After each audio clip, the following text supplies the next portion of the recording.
It straight up smells like marijuana around this neighborhood. Oh yeah. What's going on, guys? And happy, yeah, I don't even know what day it is. I think it's Tuesday when I'm recording this. Not really sure, but hopefully I can get this video up on one of my regular scheduled days. If not, happy whatever day it is to you. Hope you guys are doing great. But today we're gonna talk about one of the worst injuries I've ever sustained in my lifetime. So stay tuned.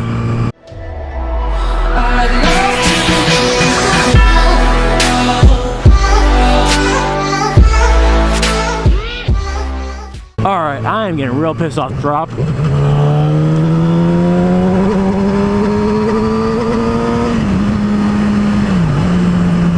Oh my god. Can't stand people who like go 10 miles below the fucking speed limit. Pisses me off. But anyways, back to today's topic. Today, like I said, we are going to talk about one of the most severe injuries I sustained in my young adulthood, whatever you want to call it. But anyways, let's get to it. I was probably in 7th grade. Not really sure what grade I was in. I think I was 7th grade.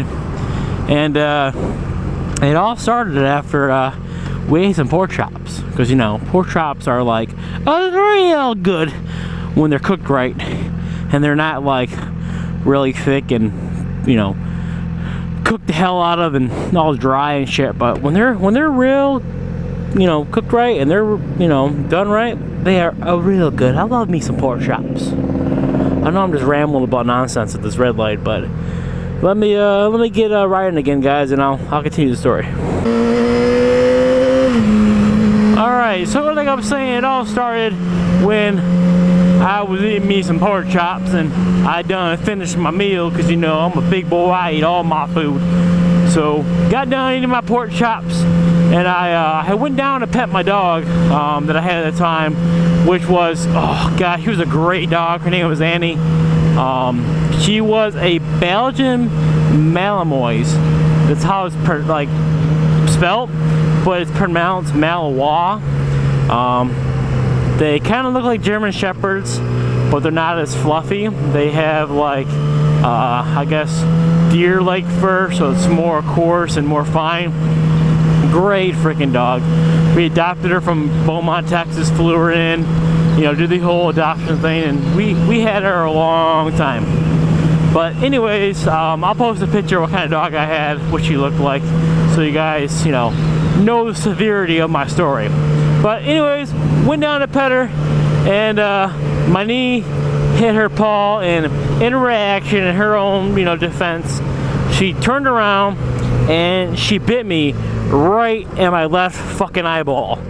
And, you know, being human and reacting to injury and pain, I immediately swung and I hate to say it, but I punched her in the face, and I screamed, you know, bloody murder, you know, because I was injured. And my dad goes, "Oh, what's going on?" Yada yada yada. And I said, "Annie bit me," and so he put her outside, and I'm laying on the ground with my eye covered. And when I look at my hands, it's just a pool of blood dripping out of my eyeball, out of my face. And my dad goes, "Oh fuck." You know, tells my brother to get a towel, and he looks at it like, "Yo, we gotta go to the emergency room." So I put a towel around my eye, and we went to the local emergency room, and we get there, and they go, "Yeah, it's gonna be a 5-hour wait." And I go, "For a bleeding eyeball, dude? My eyeball is like half out of my face. You're telling me I gotta wait 5 freaking hours to see a damn physician?" So they said, "Yeah, you know, we take more critical people first, yada yada yada." I understand that. So my dad was like, "Fuck that, you know, let's get back in the car," and he sped down to U of M. We got to Children's Hospital. People stopped me to break in the freaking middle of the road when there's nothing need to be breaking about.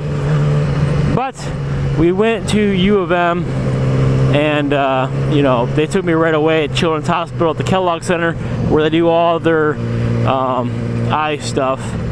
And they're like, yeah, you have a torn tear duct. So she ripped my tear duct out of my left eyeball. And for you guys who know what tear duct is, that's like the little, I guess like a little tube or something that helps you produce tears, and it kind of gives you your eye that like glassy, watery look to it. So like I was saying, I had a torn tear duct, and they're like, they did all the tests to make sure my eyeball was great, that I could see, which luckily I'm still able to see just fine, and you know, nothing was wrong with my eyeball at the time. But they're like, we are going to have to do surgery. So the next day, they had me come back, and they performed surgery on my eyeball, and they like gave me like a fake tear duct thing I had to have in my eye for like 8 months. And I came back, got that taken out, and my eyeball was good to go. So that was probably the worst that's ever happened to me in my life, you know, having my eyeball practically almost out of my face. Let me know what kind of injuries you guys have sustained in the comment section below. Don't forget to like, comment, and subscribe. Support me here on my channel. And until then, guys, Sammy has to go make that bread. So, peace out.